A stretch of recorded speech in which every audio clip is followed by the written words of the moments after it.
friends, welcome back to my YouTube channel Raftar Study. So let's we discuss about the method of national income. So how to calculate national income? The first method which is value added method. तो देखिए हम इस video में national income find out करेंगे किस method से, value added method से, जो कि हमारा सबसे पहला मेथड है वैल्यू एडेड मेथड। आगे हम अपनी वीडियोस में डिस्कशन करेंगे इनकम मेथड के बारे में और एक्सपेंडिचर मेथड के बारे में। तो आइए अब हम समझते हैं इस वीडियो में वैल्यू एडेड मेथड के बारे में। देखिए वैल्यू एडेड मेथड का क्या मतलब है। वैल्यू एडेड मीन्स वैल्यू है वो एडेड होती जा रही है, मीन्स वैल्यू को ऐड होता जा रहा है। तो इससे क्या निकलता है वैल्यू एडेड मेथड से? GDP at MP, gross domestic product at market price. ठीक है, देखिए वैल्यू एडेड का क्या मतलब है कि कोई प्रोडक्ट प्राइमरी सेक्टर में बनकर तैयार हो रहा है। समझिएगा, प्राइमरी सेक्टर में कोई प्रोडक्ट तैयार हुआ, ठीक है। प्राइमरी सेक्टर तो आप समझते हैं कि पशुपालन, मछली पालन, तो ये सब होता है हमारा प्राइमरी सेक्टर। तो वहां से गुड्स आए हमारे, ठीक है ना।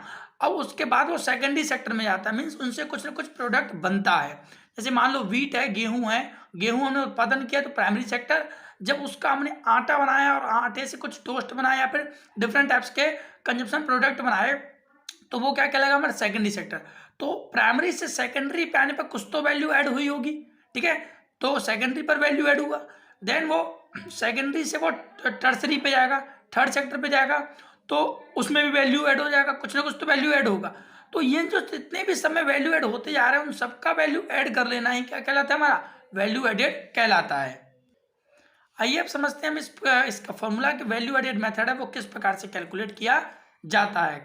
तो देखिए GV at MP, gross value added method, GV at MP. देखिए हम ग्रॉस वैल्यू पता कर रहे हैं, आप नेट भी पता कर रहे हैं, तो एनवी एट एमपी हो जाएगा। बट नेट को ग्रॉस में चेंज करने के लिए हमको क्या करना पड़ता है, डेप प्लस करना पड़ता है, ठीक है ना। तो वो आप देख लीजिएगा, तो वो एनवी एट एमपी हो जाएगा। बट यहाँ पे ग्रॉस वैल्यू एड एमपी हम निकालते हैं। देखिए तो उसका फॉर्मूला होता है वैल्यू ऑफ आउटपुट, ये कितना वैल्यू आउटपुट निकला है माइनस इंटरमीडिएट कंजप्शन। तो ये था हमारा value of output minus intermediate consumption. Next आता है, अब देखिए जैसे हमने निकाला value of output minus intermediate consumption, अब हमको जरूरत पड़ेगी वैल्यू ऑफ आउटपुट का। मतलब अब वैल्यू ऑफ आउटपुट क्या होता है, तो देखिए वैल्यू ऑफ आउटपुट का मतलब होता है कि जो आउटपुट निकल करके आया, आउटपुट मतलब समझते हैं हम कि मान लो कोई भी वर्क करते हैं उसका जो रिजल्ट आता है वो आउटपुट कहलाता है हमारा, ठीक है। तो जो हमारा प्रोडक्शन लास्ट में जो बन करके निकला उसकी वैल्यू क्या थी, तो वैल्यू ऑफ आउटपुट कितना हुआ, माइनस कर देंगे उसमें से इंटरमीडिएट कंजप्शन। इंटरमीडिएट का मतलब होता है कि ऐसे गुड्स जो प्रोडक्शन की बाउंड्री लाइन को क्रॉस नहीं किया है, मीन्स अभी प्रोसेस होना बाकी है। तो वैल्यू ऑफ आउटपुट टोटल कितना आउटपुट निकला माइनस कितना रह गया है इंटरमीडिएट कंजप्शन, ठीक है। तो वैल्यू ऑफ आउटपुट कैसे फाइंड आउट करेंगे वो समझते हैं। तो देखिए वैल्यू ऑफ आउटपुट का फॉर्मूला होता है हमारा sales plus changing stock. Sale हमने अभी तक कितना कर दिया प्लस स्टॉक में हमारा कितना चेंज हो गया है। यदि केस में हमारे में सेल्स नहीं दे रखा है, तो देखिए सेल्स दे रखा होगा तब तो आप चेंजिंग स्टॉक के साथ प्लस करके वैल्यू ऑफ आउटपुट निकाल देंगे। यदि इन केस सेल्स नहीं दे रखा है तो आप डोमेस्टिक सेल प्लस एक्सपोर्ट को प्लस कर देंगे तो आ जाएगा आपका सेल। डोमेस्टिक सेल का मतलब होता है अपने घरेलू में ही, घर घर में ही कितना सेल किया है, लेकिन हमको तो नेशनल इनकम फाइंड आउट करना है। तो एक्सपोर्ट हमने बाहर अब्रॉड में कितना भेजा है, वो भी तो सेल ही हो गया ना, भेजी तो रहे, तो भेजना मतलब सेल करना। तो इन दोनों को प्लस करके हम सेल्स फाइंड आउट कर सकते हैं। देन प्लस करेंगे हम उसमें चेंजिंग स्टॉक। चेंजिंग स्टॉक का फॉर्मूला याद होगा आपको, क्लोजिंग माइनस ओपनिंग, कि क्लोजिंग में कितना था और माइनस ओपनिंग, ओपनिंग कितना है। तो ऐसे ही इसको लेस करके और इन दोनों को जब हम ऐड कर देंगे तो आ जाएगा हमारा वैल्यू ऑफ आउटपुट, ठीक है।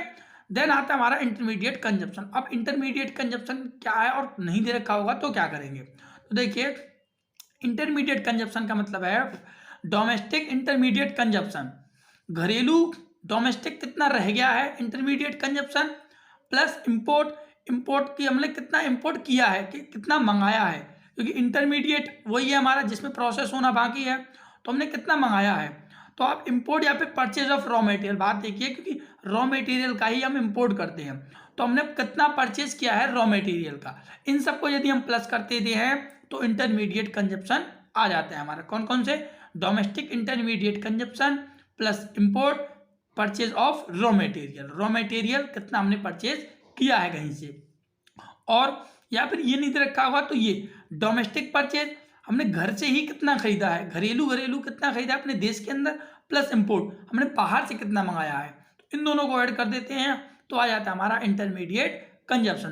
तो ये है हमारा फॉर्मूला वैल्यू एडेड मेथड का, ठीक है ना। वैल्यू ऑफ आउटपुट में से इंटरमीडिएट कंजप्शन, मेन फॉर्मूला हमारा ये है, वैल्यू ऑफ आउटपुट में से इंटरमीडिएट कंजप्शन को लेस कर देना है। और value of output intermediate consumption किस प्रकार से निकलता है, ये हमारे कुछ फॉर्मूले हैं, इनको आप याद कर लीजिएगा। आइए अब हम करते हैं इसका एक न्यूमेरिकल। तो ये है हमारा numerical, calculate gross domestic product at factory cost, means GDP at FC, हमको ये फाइंड आउट करना है। तो आइए समझते हैं। देखिए जो gross domestic product at factory cost है, ये हमको फाइंड आउट करना है किसके मेथड से, वैल्यू एडेड मेथड से। और वैल्यू एडेड मेथड से क्या निकलता है हमारा, जीडीपी एट एमपी। तो देखिए क्वेश्चन में क्या गिवन है, डोमेस्टिक सेल दे रखा है 500 का, जो कि घरेलू हमने कितना सेल किया है वो दे रखा है, प्लस एक्सपोर्ट मीन्स एक्सपोर्ट हमने कितना किया है विदेश में, अब्रॉड में, वो 100 है। क्लोजिंग स्टॉक दे रखा है हमारा 70 का, ओपनिंग स्टॉक है हमारा 30 का। Then purchase of intermediate product, हमने इंटरमीडिएट प्रोडक्ट परचेज किया है बाहर से, तो ये हो गया हमारा 300, ठीक है। और सब्सिडीज दे रखे हमको 40 का। तो देखिए कैसे कैलकुलेट करते हैं, GDP at MP, gross domestic product at market price, तो ये तो हमारा हो गया इससे वैल्यू एडेड, ठीक है ना। अब कैसे निकलेगा, ये फॉर्मूला होता है value of output minus intermediate product, आपको पता था इंटरमीडिएट कंजप्शन। और तो देखिए वैल्यू ऑफ आउटपुट क्या दे रखा है, वैल्यू ऑफ आउटपुट नहीं दे रखा है, इंटरमीडिएट कंजप्शन भी नहीं दे रखा है। तो देखिए अब कैसे निकालेंगे, हमने फॉर्मूला पढ़ा था वैल्यू ऑफ आउटपुट कैसे निकलता है, डोमेस्टिक सेल प्लस एक्सपोर्ट। क्या डोमेस्टिक सेल है, डोमेस्टिक सेल है 500 और एक्सपोर्ट भी हमारा 100 का, तो डोमेस्टिक सेल प्लस एक्सपोर्ट कर लेंगे, प्लस उसमें क्या करते थे हम, चेंज इन स्टॉक, और चेंज इन स्टॉक का क्या फॉर्मूला था, क्लोजिंग माइनस ओपनिंग, तो चेंजिंग स्टॉक भी प्लस कर लेंगे। लेस करेंगे इसमें से इंटरमीडिएट प्रोडक्ट, इंटरमीडिएट प्रोडक्ट कैसे निकलता है, परचेज ऑफ रॉ मटेरियल बताया था, तो परचेज ऑफ इंटरमीडिएट प्रोडक्ट बात वही है, तो परचेज ऑफ इंटरमीडिएट प्रोडक्ट। तो देखिए डोमेस्टिक सेल प्लस एक्सपोर्ट दे रखा था 500 plus 100 plus changing stock 70 minus 30, क्योंकि closing minus opening, minus intermediate product वो दे रखा है हमारा 300 का, तो 300, 500 प्लस 100 हो गया 600, माइनस इसमें से कर देंगे हम 70 प्लस 30, सॉरी ये हमारा प्लस होगा, ठीक है, क्योंकि हमको प्लस करना था ये दोनों, ठीक है, मिस्टेक हो गया, ये भी थोड़ा रॉन्ग हो जाएगा, ठीक है। तो ये हो गया हमारा 600 प्लस 40, तो ये हो गया 640, ठीक है, 640, ये हो जाएगा हमारा 640 माइनस 300। अब 640 में से हम 300 लेस कर देंगे, ठीक है, तो हमारा कितना बचेगा, तो हमारा बचेगा 340 हमारा बचेगा CR, ठीक है, 340 ये हो गया हमारा इंटरमीडिएट कंजप्शन किसका, GDP at MP gross value method से, ठीक है ना। ये तो हमारा अपना निकला है डोमेस्टिक का। अब हमको उसको नेशनल में बदलना है, तो देखिए नेशनल में क्या होगा हमारा, GDP एट FC, ये फाइंड आउट करना था। देखिए क्वेश्चन में कैलकुलेट GDP एट FC, तो GDP एट FC हमको कैलकुलेट करना है GDP एट MP से, क्योंकि GDP एट MP हमारे पास गिवन है। देखिए GDP से GDP गया पूरा, बचा क्या MP FC। मार्केट से यदि फैक्ट्री जाना है तो माइनस हो जाता है हमारा NIT, ठीक है ना, मार्केट से फैक्ट्री जाना है, ठीक है, मार्केट वैल्यू ज़्यादा होती है फैक्ट्री से। अब हमको कोई चीज़ मार्केट से परचेज नहीं करना है, मान लो फैक्ट्री से करना है, तो फैक्ट्री में जाने के लिए हमारा NIT लेस हो जाएगा, ठीक है। तो यहाँ पर ये वैल्यू भी आप चेंज कर लीजिएगा, इसको हम चेंज करते हैं, तो 340 का तो ये आया हमारा, लेस करेंगे NIT का फॉर्मूला होता है हमारा direct indirect tax minus subsidies, तो इनडायरेक्ट टैक्स माइनस सब्सिडीज, तो इनडायरेक्ट टैक्स तो हमारा है नहीं, बस सब्सिडीज है हमारा 40, तो इनडायरेक्ट टैक्स को मान लेंगे 0, लेस कर देंगे उसमें से हम 40 को, ठीक है।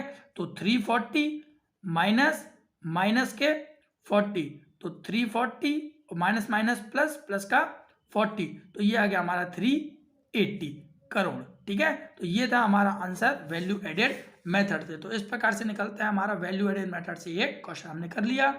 आगे हम अपनी वीडियो में डिस्कशन करेंगे income method and expenditure method को। Thank you.